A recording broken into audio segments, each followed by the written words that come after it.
Should be ready. Did it make its little announcement? Usually it says it's recording. It says, I mean, it's up there that it says this meeting is being recorded. Okay, we'll assume what? Can you hear us, Joel? Can hear us, so presume it's recording. Hopefully it's recording.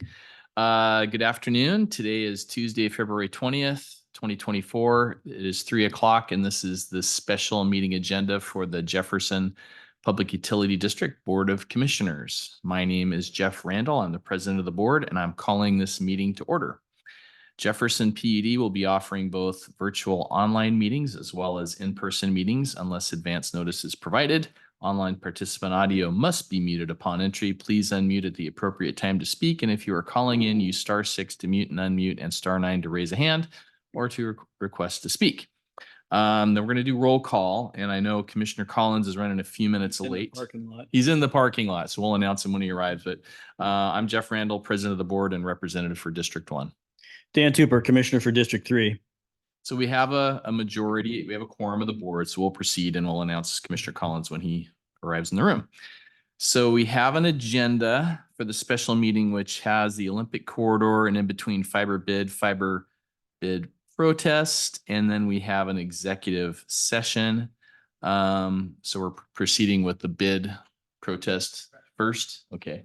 Once you get yourself settled, Ken, go ahead and announce yourself for the record.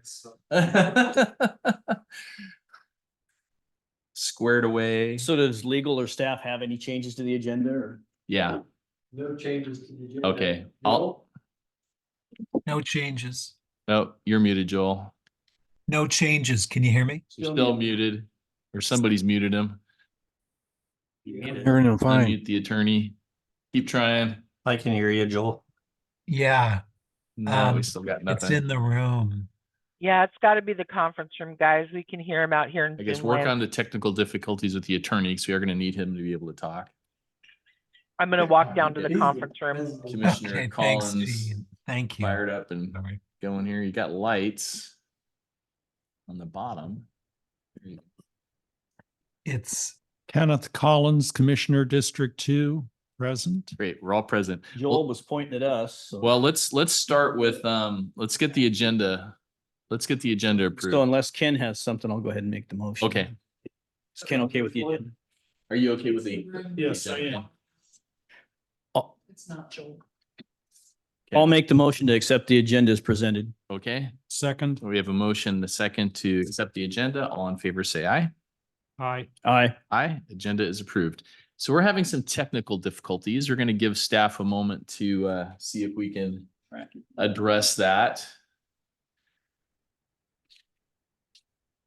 We've got our finance manager acting as our technical assistance person. So you see how well we wear the multiple hats today.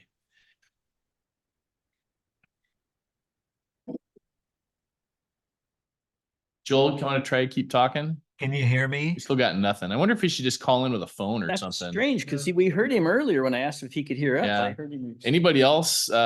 Gene, can you talk? I'm Or talking. you're not Can at you the hear computer. me? You were running around. Can you hear me? Josh, can you talk? See Yeah. if we can hear you. Yeah, I got you. Got nothing on Josh either. I can hear Joel on my end. Here you are. So Yeah, Joel- we're all talking. Joel, I We're wonder all if talking. Yeah. Okay. Yay! Can you hear us? Yeah, you're on. You're on. Okay. All right. We were all talking to each other. So we've approved the agenda. I think, Joel, we're looking to you for how we're supposed to proceed with this item, the bid protest. So I would like to share my screen if I can. I've got tell me if you can see what I have here. It's coming up. It's up. Okay, I'm going to leave it like this because otherwise I found it gets funky. And what I'd like to do is just walk you through the bid protest and what's before you and what Canon has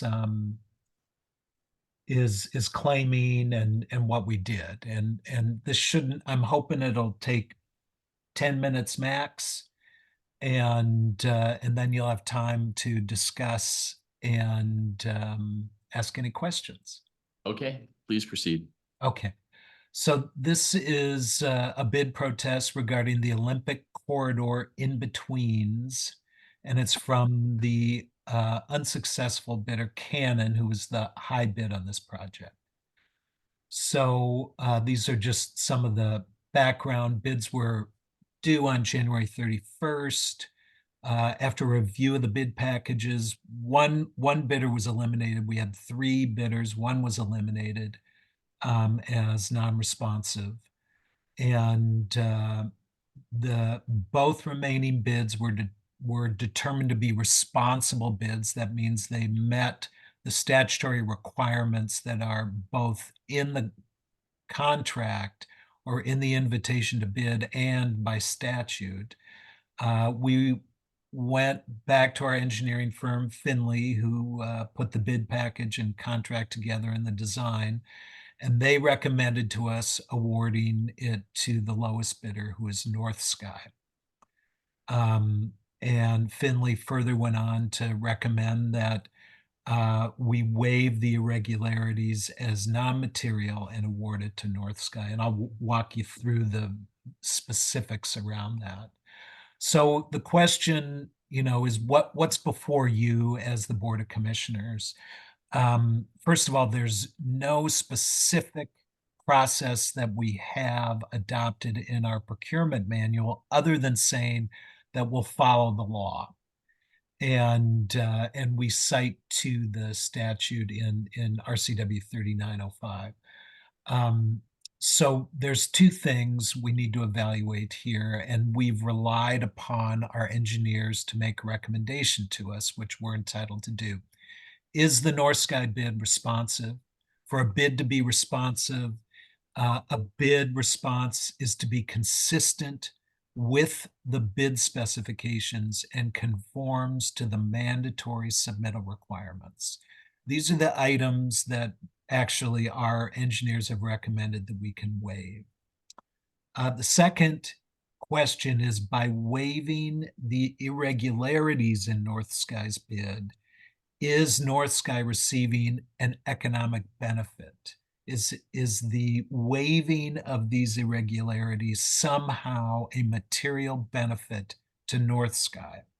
And that, to me, is the fundamental question before you. So to break that down just a little bit, were the items left off the bid material to the bid evaluation? That's something Finley reviewed for us. And was the bidder given an economic advantage over the other bidders? In other words, does the bidder gain a substantial advantage or benefit not enjoyed by other bidders? And that's the sort of fundamental question that's before you. And what I want to do now is just provide you a couple provisions from the invitation to bid, which are essentially the rules for submitting a proper bid on this project. And I pulled these out because these essentially respond to the claims made by Cannon that we should reject North Sky's bid as non-responsive. So first and foremost, the owner and engineer have reserved the right to waive any minor irregularity in the bid package when the intent of the bidder is apparent. And that's why when the bids came in, we had talk to Finley and get their advice on what they believe about the waiver of minor items. The second item, and this is sort of the crux of what I've explained, I'll read it to you. It says, the bids which are incomplete or which are conditioned in any way or which contain erasures, alterations, or items not called for in the bid form, or which are not in conformity with the law or these instructions, shall be rejected as non-responsive if the irregularity is material, and may be rejected as non-responsive if the irregularity is not material. So as I read this provision, if something is left off, something's incomplete, or the bidders condition their bid in some way that is material to the bid, to the cost, to the PUD, then those items that are irregular must be rejected and the bid is non-responsive.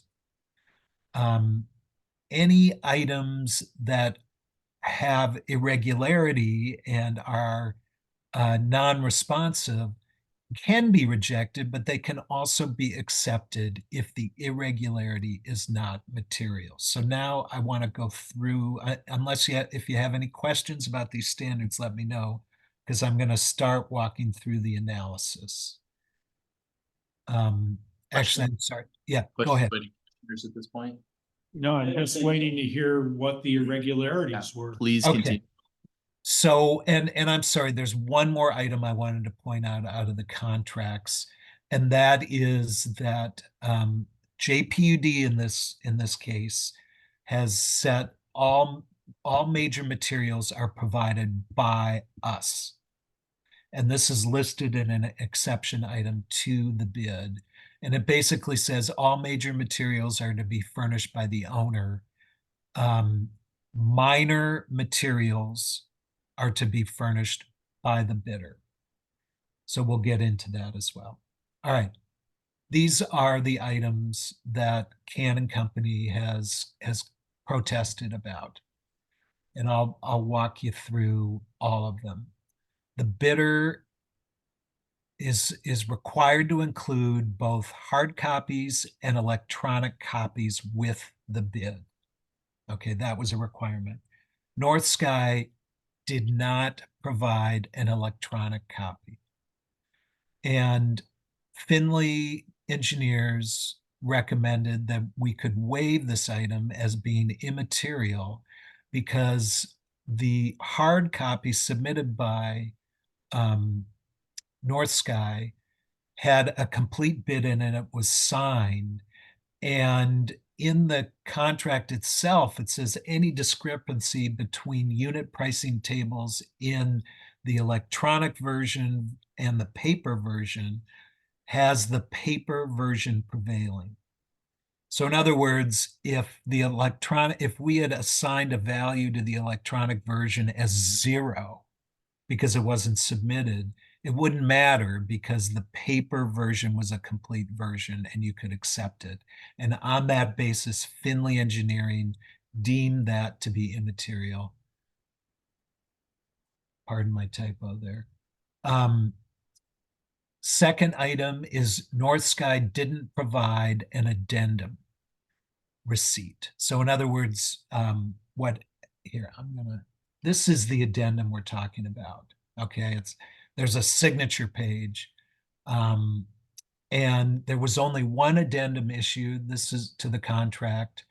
And the addendum is for the team's meeting for the pre-bid conference.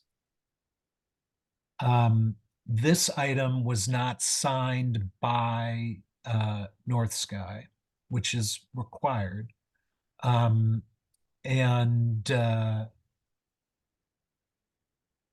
was only one addendum that was provided, and all the bidders attended the conference. So it wasn't that someone, just by them not signing it, didn't attend. Everybody attended and got the benefit of all the information from the PUD at the pre-bidder conference. Finley again recommended that this would be waived as it's not material and doesn't confer any economic benefit to North Sky by not signing this addendum. Now, some addendums are material to a contract, and they might contain revised designs, revised specification.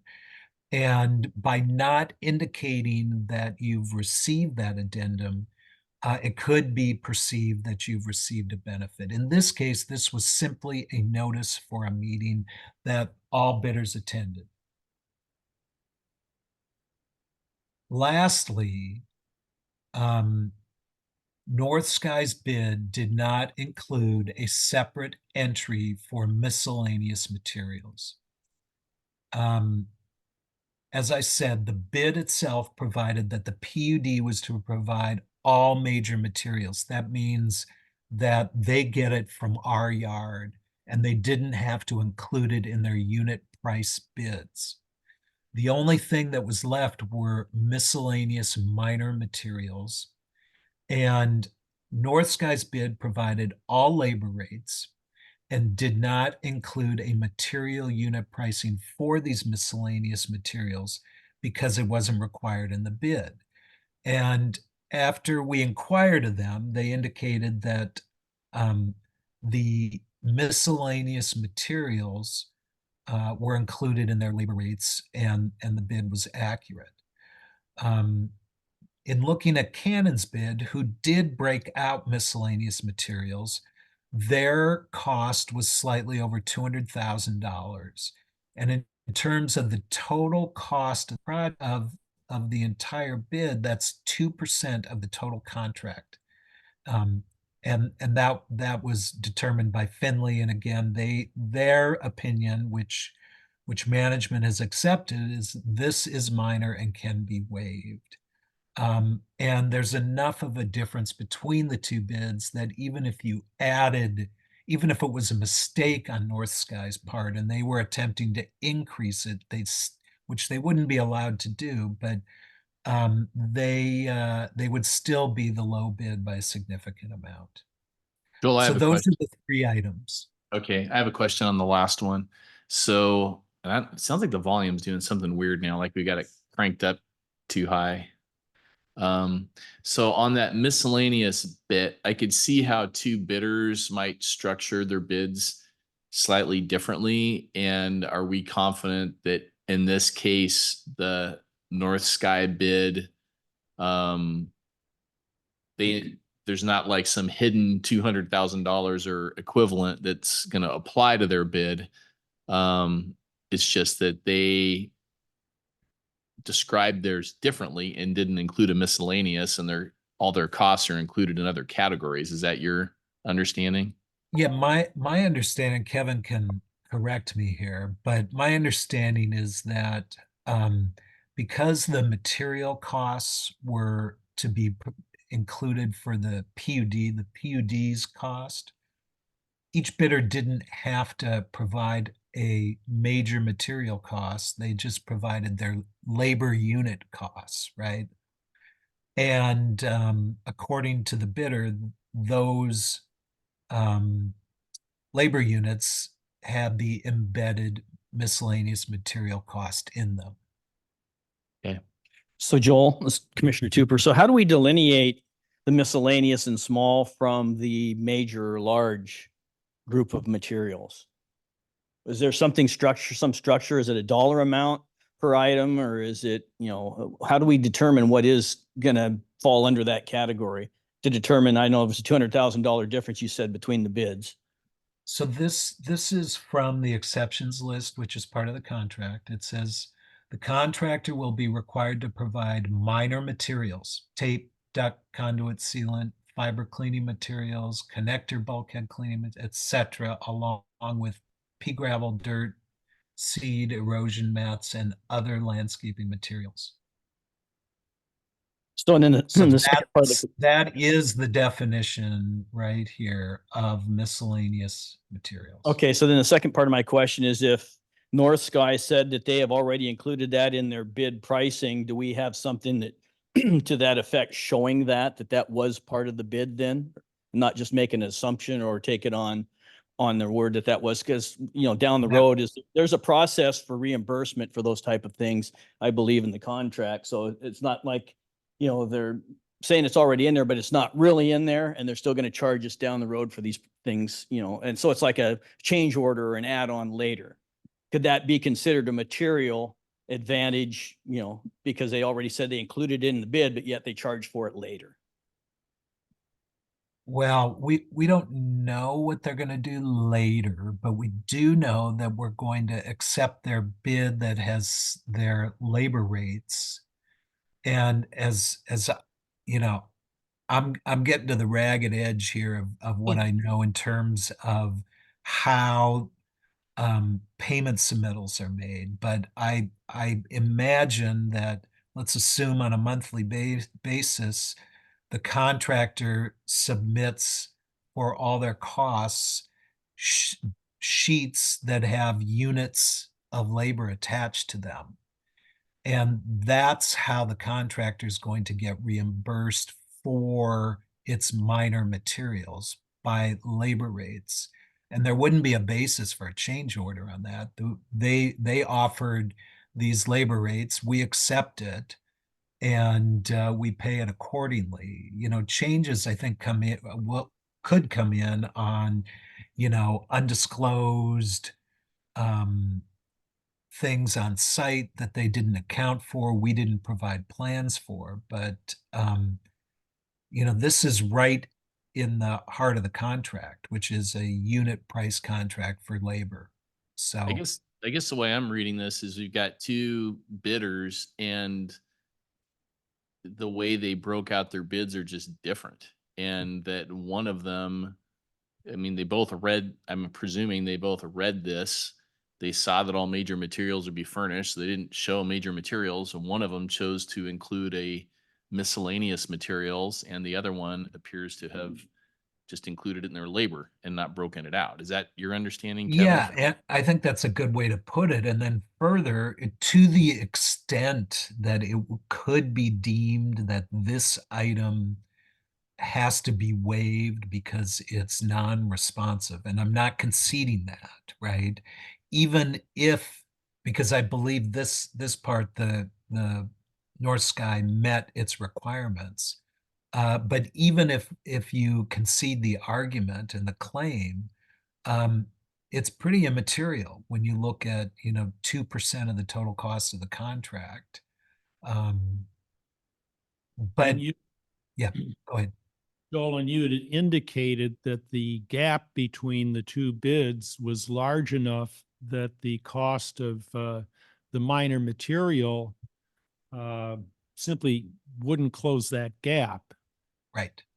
And my understanding then is that North Sky, in submitting its labor costs, is agreeing to eat the cost of minor material.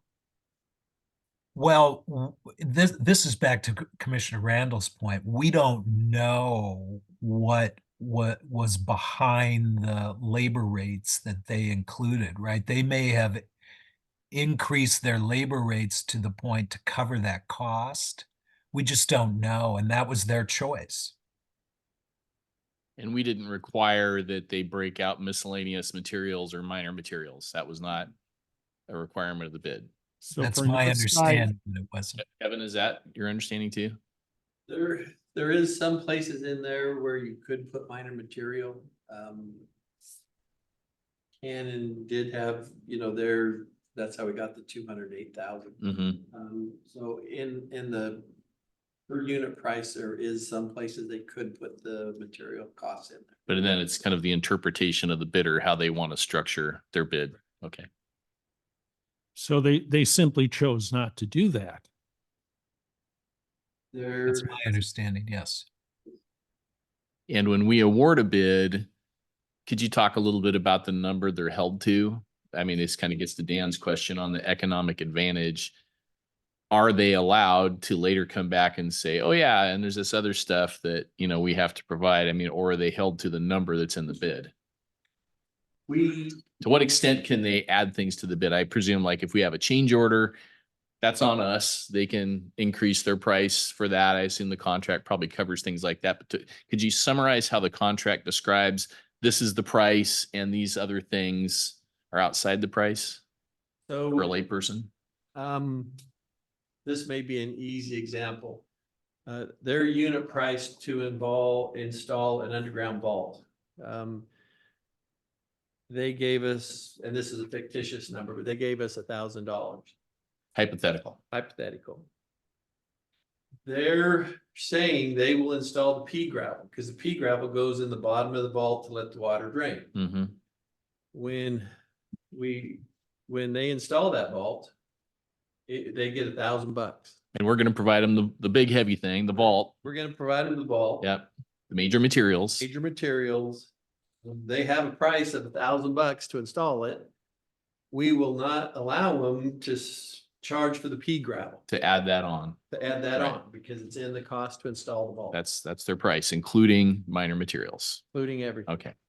So what I'm seeing then is the folks, Canon who objected, raised 3 issues, 2 of which, we can say, yes, they're missing the electronic version and the sign off on the addendum. But our consultants, the engineers who prepared the plans, are recommending that we find those things not material.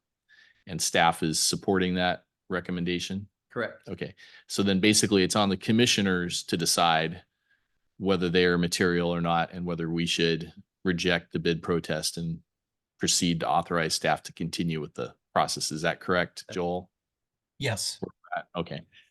Discussion and more questions. So I'm going to home in a little bit on the unit pricing, since that's been somewhat at the question here. I know in some of the documents that have to be put in there, one of them is item F, which was on that page 11 that Joel had up in section B, which is a notice to labor and other organizations. And I know it's not completely ties together, but on that they put non-applicable. So are we looking at a union contractor versus a non-union contractor, both being under the guidelines of having to pay prevailing wage? Is this part of the issue we might be looking at, why there's a difference in the unit pricing?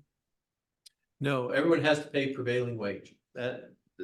We're a government agency, and in the contract, it states you pay prevailing wage. So the wages are the same for everyone. Because North Star in the application said not applicable, so they're not reporting to any unions in any way, shape, or form. That the way I understood this, that item F in the things that must be included in the bid package. What was that item again, Dan? Item Had what? F on page that Joel had up on 11B. Called? It's called notice to labor or other organizations of works, non-discrimination in employment. And also, I noticed when I looked through the documents that needed to be applicable to the bid was they also did not complete the Office of Minority and Women's Business Enterprise status. And I don't know if that applies in this instance or not. So I did notice there were some not inconsistencies, but some incomplete filling out of the documents by North Sky. And again, that's not any sort of indictment. I don't know if it was applicable or not, because I don't deal with the bids. We don't normally deal with this level So of I think we involvement. have to remind ourselves, what is our job here? Yeah, so it's coming back to the unit price. Are there other things that went into the difference in unit pricing that one bidder looked at differently than another? And is this something we in the future should be aware of and looking at? I'll push back a little bit. What we're trying to do is look at Canon's protest letter, address their issues. If we can address it to that the board's happy with which way to go, then really that's what we need to focus on, not some of the other things in the bid package. Well, I think Dan's Process. question, is there anything else that they may have left out that somehow affected the unit, material the part of unit it. price? I mean, it feels like it's a little bit of fishing, and I'm a little. I am comfortable, and I'll let Joel jump in here. I'm comfortable, it's a per unit bid package. So to install a piece of equipment or material, it's a unit price. We can use the document they gave us and reimburse them based on that per unit price. I don't think in the future that won't change. There could be some change orders, but the per unit price is what they've agreed to install things for.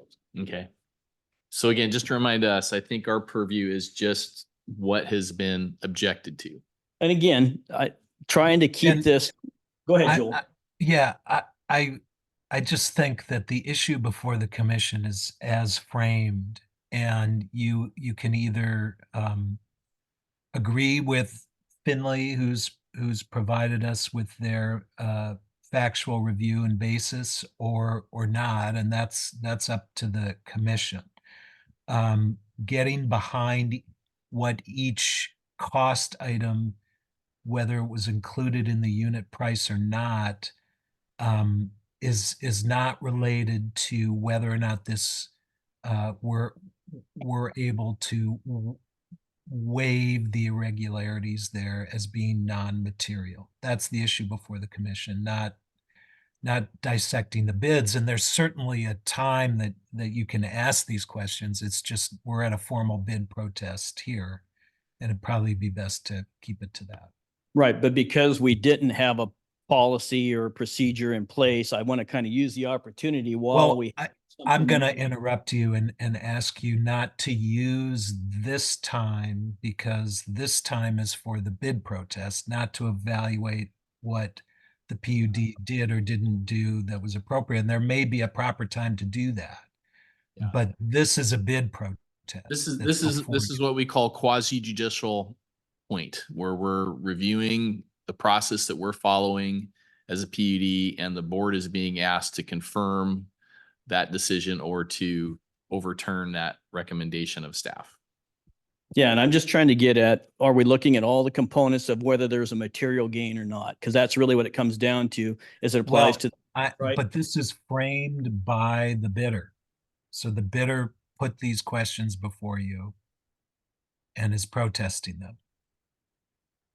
These are the issues before you. So it sounds like there is a fair amount of leeway on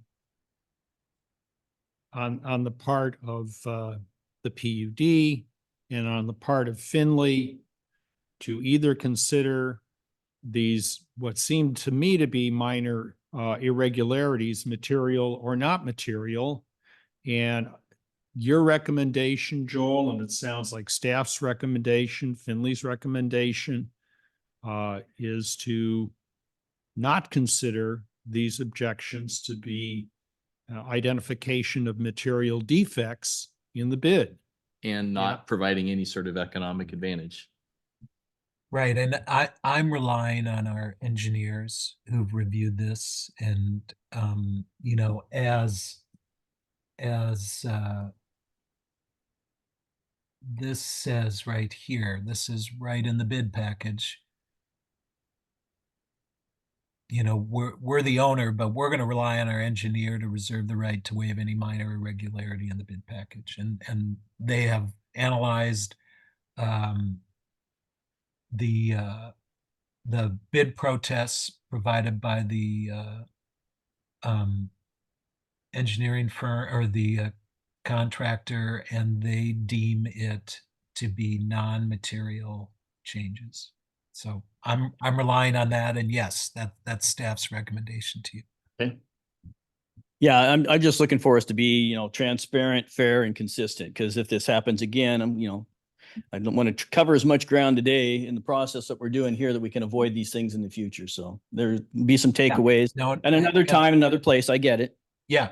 And this, as I think I may have explained, I mean, we don't have a process, and management determined that the best way to approach this is to have the commission decide it. It could have been gone a different way, but this is a very open, transparent discussion about the bid protest. So I think you've met that. You're looking for a motion from the Correct. commissioners To move forward with the bid from North Sky. And probably to reject the bid protest Reject. as non-material. Hey, Joel, do we have a chance to comment? This is Darren with Canon. Absolutely. So we're in discussion now. Let me just ask if there's any more discussion, and thank you for identifying yourself that you're on the line. That's totally appropriate. Do we have any more discussion at this point? Other than there is one in the contract that they have to sign saying this is the cost of the project not to be exceeded. There is a clause in there like that. So, Right. And that was, we did get a signed yeah. estimate. So I know you asked something earlier about, so we don't cost overrun. Yeah, it's in The bid contract. doesn't turn into a $12.5 million bid Right. later on. Okay.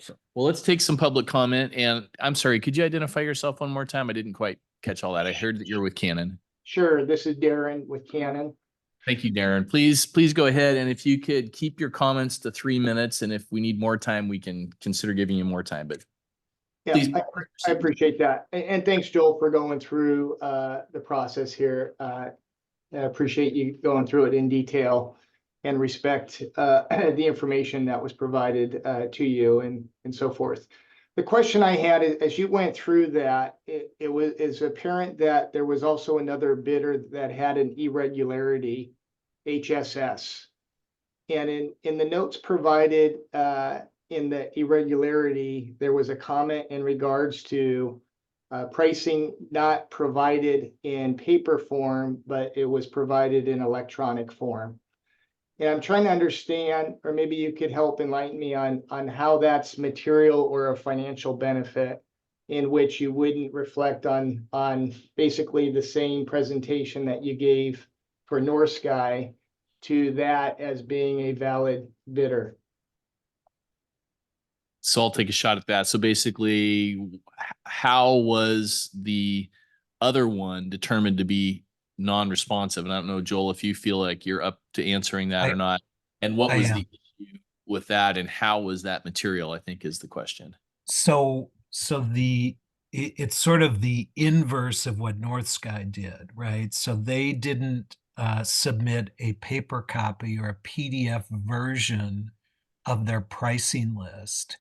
And because electronic copies can be manipulated, Finley rejected that. And again, if you referred to the bid requirements that we called out, that in the event that there's a discrepancy between the electronic bid and the hard bid, which is on a PDF, the PDF version wins. So we were able to rely on that from North Sky, whereas the bid that was rejected, they didn't provide us with any PDF version of it, and the engineers rejected it on that basis.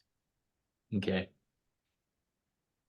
Guess that makes sense to me. As you say, the electronics copy could be argued about later on, and that's the reason to have a paper copy, is to know exactly what was being submitted. Okay. Darren, did you have any follow-up questions or discussion or comments? One more. Sorry, this is Tom Yeah, no, Shear. no, I'm in go ahead. Darren's office because I had some technical difficulties of my own. So Tom Shear, General Manager at Cannon Construction. Okay, Tom, please go ahead.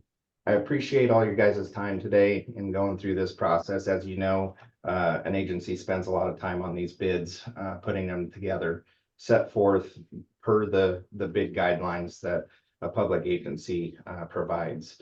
I, in my past, have been on the other shoe where the bid is thrown out and I'm low bid because I didn't meet the responsive requirements of the bid. So in reviewing this, per the Washington State RCW 39.04.010, the definition is for the agency to respond to the lowest responsive bidder, and that it goes on to state in RCW 39.26.160 that an agency shall not enter into negotiations with a non-responsive bidder to make them responsive. And so set forth in your guidelines, we were the only ones to meet the responsive bid requirements. And therefore that was the methodology of our approach, is we felt that we took your bidder instructions and we followed it to a T to be a responsive bidder, and viewed ourselves as the lowest responsive bidder. So no further comments from Cannon. Appreciate it. Okay, thank you, Tom. And I guess that begs a little bit of a question. So when we get a bid, and we've got this bid package, and we've got a couple here that we had 3. One was tossed out because it didn't have a paper copy, and we had 2. And we're looking at them. Was there any conversation between Finley and the bidders after that point? Or was it basically, okay, we've got your bids, thank you, we review them internally and make a decision? What happened after that point? So they review the bid packages, they go through, we do, not we, they do reach out. if This is there's Finley? Finley, the engineering company. If there's questions on the bid, they do reach out to make a clarifying, make sure that the engineers know what is being put on the bid package. So there was follow-up with, it sounds like North Sky in this case. Was there also follow-up with Canon? I don't think there's any follow-up with Canon. There may have been, but Canon's bid was, from what my review was, they had everything in there. There wasn't, didn't need any clarification. that I was Okay. And what about HHS? Did we follow up or anyone follow up with them as well? Because I don't know what disqualified them. With HHS, literally the 4 sheets that put the per item install price for was completely blank. It was all zeros. Mm, So there was really nothing to go further on that point. okay. So I guess, Joel, I'm going to kick this one back to you. There was an RCW cited that talked about the awarding company, our company in this case, the PUD, shall not negotiate missing things, is kind of how I took that RCW. Do you have any more thoughts on that language that was being cited by Canon? Well, I mean, to the extent, I guess the way I see it is that there was no negotiation going on. I mean, it's not that North Sky was contacted and they changed their bid.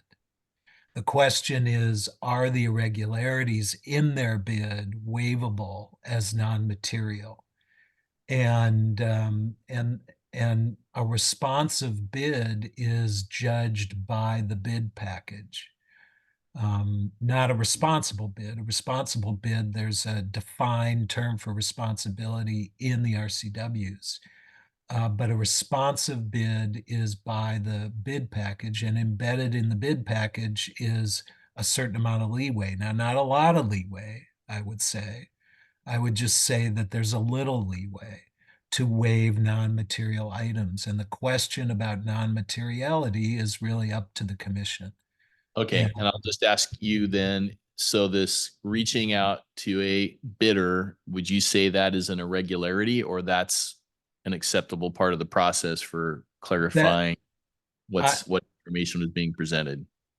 They were just confirming what had been presented, but there were no changes. It's not that there was any negotiation that went on. Okay, so you're not seeing that as an irregularity? I don't, because there Okay. was nothing that was changed. Okay, it did not affect the bid. Either for or against, you know. Okay. Okay. So one final point for me is, listening to what Canon had to say, and I'm sure this is a somewhat of a boilerplate type of a bid document that we put out there with these instructions. Is that fair? Or is this something that we've used before or plan on using again? Just curious before. Do our bid documents, are they kind of one-offs, all of them a little bit different, or do we have kind of? Because this one referenced the Wall Street Journal first week edition to determine, interest rates and things like that for other equations. So I'm just curious of That part's somewhat normal. You have to tie certain things into some inflationary thing. As you know, a week or so ago, I was with Finley, and we are looking at how to improve our contract.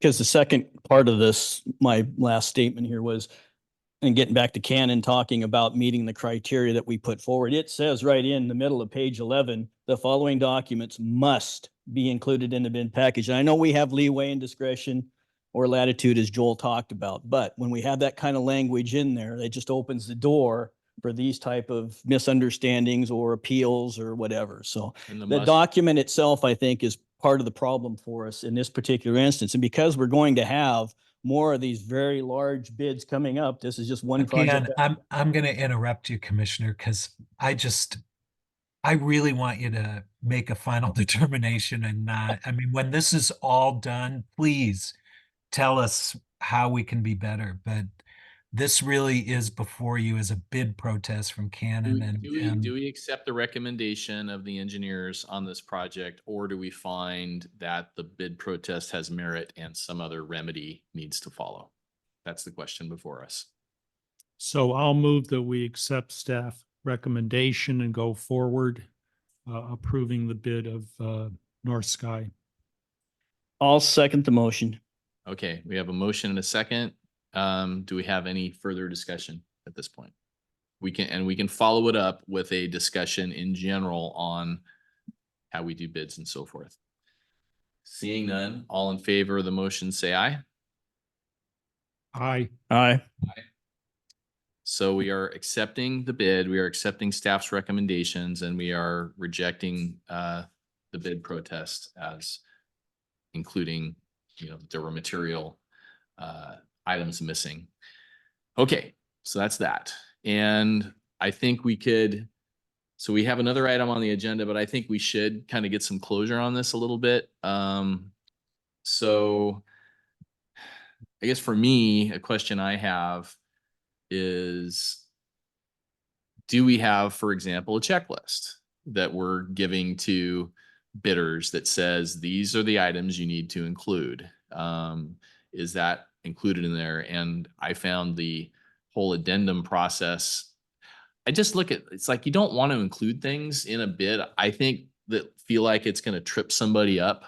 It's like try to be, because it's hard. I appreciate what Canon is saying too. You spend a lot of hours putting in a bid. And I really appreciate the companies that are saying we want to work with Jefferson PUD and that have taken the time to give us a bid, because we can't get anything done if contractors don't want to give us bids. So I really appreciate their time and I appreciate the hours that go into it. So, do we have a checklist? Can we look at things to simplify what we absolutely really need? And I realize that different people can interpret something differently and describe something a little bit differently. So they look slightly different. So ultimately somebody has to decide, is this material or not? Just because, they've colored their picture a little differently. They've interpreted the instructions differently and they look slightly different. That's, I think that's what we had today. Was it material? We concluded it wasn't.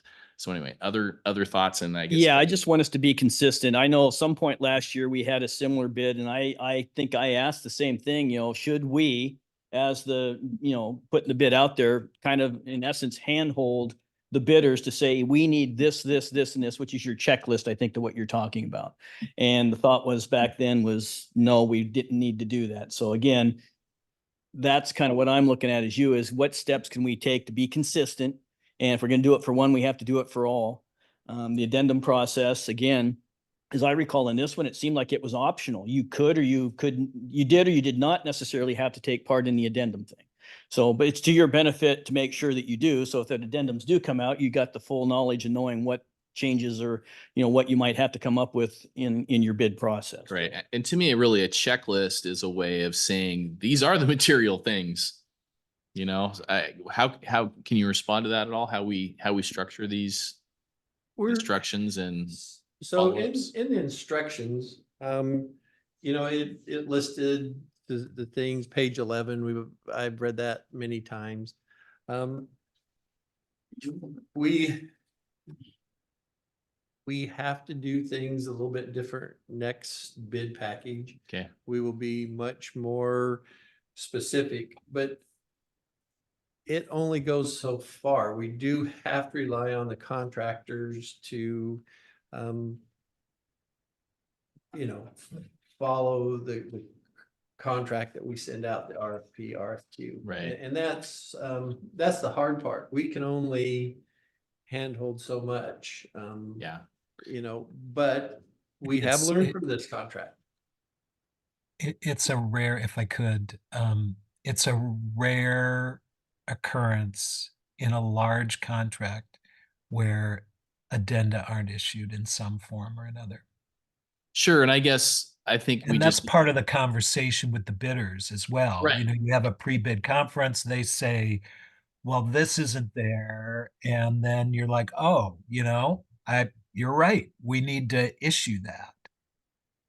Okay, yeah, so a bidder might say, hey, I'm trying to respond to your project and it's not clear to me how I'm supposed to attach these to the roof or whatever. And like, oh, gee, Exactly. let's send out a spec sheet to Let's clarify do a spec and a plan and, what we're asking that'll for. be, Okay. And then I guess, you know, I get the point on that, where you want somebody to sign off that they saw that the instructions were revised. But in this case, it was really just a meeting to go over the whole thing. There was no material changes made in the design. Well, anyway, I'm sensitive to us, you know, doing everything we can to make it clear to folks so that they want to participate in our bid process. I appreciate the companies that do that. I can appreciate how difficult it is, and it's competitive. In this case, the difference was pretty significant, and we concluded that the way they described the miscellaneous materials was they just did it differently. Okay, and it wasn't material. All right, well, I think we've addressed that one. So are we going to have time for an executive session? Or do we want to move that to the end? So of my the- recollection was the way we decided that, and how long do we need for that executive session, which is the second item? We could do 5 minutes. It's gonna be really short. Okay, that's adequate. Okay, Sounds good. let me read off. My computer went to sleep. So the next item on our agenda, and we will follow at 4 o'clock with our regular business meeting, is an executive session per RCW 42.30.110 subsection I subsection G to review the performance of a public employee. And I think that, it's subsection 1. I'll read that again. RCW 42.30.110 subsection 1 subsection G to review the performance of a public employee. And we're going to have a 5-minute executive session. So we are now going into executive session.